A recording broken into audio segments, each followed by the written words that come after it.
Hey, what's up guys, Will here for GSM Arena. We've just finished reviewing Xiaomi's Redmi Note 11s, but now we have a whole new model to talk about, the Redmi Note 11s 5G. Let's go over its key features and see what makes this one special.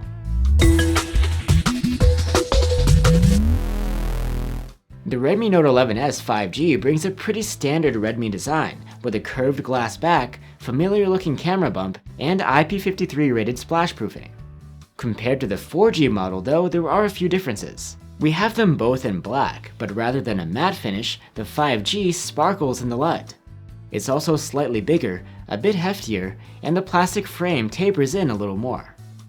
Actually, the 5G Redmi Note 11s is less like the other Redmi Note 11 phones and more like the Poco M4 Pro 5G, which came out at the end of last year.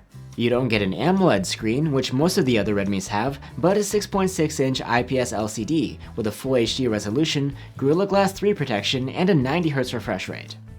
And also like the Poco M4 Pro, the Note 11s 5G has a MediaTek Dimensity 810 chipset. It provides 5G connectivity and decent mid-range performance. It's no powerhouse, but at least it's a slight upgrade over the Helio G96 in the 4G Note 11s. The final interesting tidbit is the camera setup. The Redmi Note 11s 5G has a 50 megapixel main cam, an 8 megapixel ultra-wide camera, and a 2 megapixel macro cam. You miss out on the 108 megapixel main cam of the 4G model. It's the same setup as both the vanilla Redmi Note 11 and the Poco M4 Pro, except the Redmi has a depth sensor and the Poco doesn't have a macro cam. Also, the 13 megapixel selfie cam on the front is shared with the vanilla Redmi Note 11. In contrast, the Poco M4 Pro's is 16 megapixels.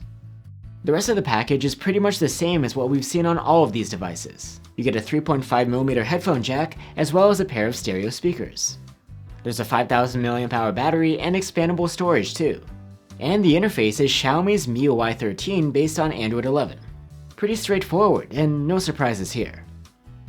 So there you have it guys. I'm not sure why Xiaomi would release this a few months after the Poco M4 Pro 5G. It's pretty much the same phone if you don't count the macro and the selfie cams. Compared to the 4G Note 11s, you get a slightly better chipset, but the trade-off is that you get an LCD screen instead of an AMOLED. Let us know what you guys think, and I'll see you soon with our full review.